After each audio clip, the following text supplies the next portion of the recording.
Hi, I'm Nelson. I'm a full-time artist working out of Los Angeles, California. About a year and a half ago, I decided I really wanted to up my game when it came to creating my surf art. So I was looking around at different artists to try and emulate, to try and follow, and I came across Scott's classes. Now, when I started watching the videos, I had never actually worked in oils using a brush. I had only worked, as you can see behind me here, in palette knife and oils. But it wasn't the kind of artwork I really wanted to get into.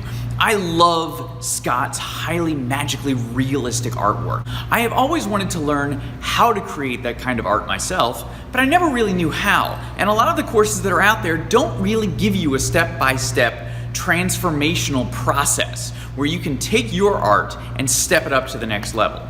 Just as an example real quick, this is the kind of surf art I was producing originally. That was before. This is after taking Scott's course. This is my first oil painting using a brush. So here's the deal.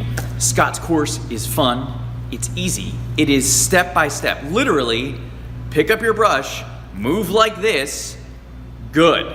He walks you through every single step. He's fun to watch. It's easy to watch. You can do it at your own pace. Honestly, if I'm having a rough day painting, sometimes I'll just put Scott on and watch him paint and I'll feel better about everything because that's just the kind of guy and artist that Scott is. If you really want to take your art to the next level as an artist, or you're just really looking to learn a little bit more or something new, this is totally the course for you. In addition to the course, there's a private Facebook group that's incredibly supportive and adds a lot of really good feedback. Scott's very active in that as well. You can always ask questions, get more information. It's fantastic. I hope you'll check it out. It's worth your time and it's totally worth the money.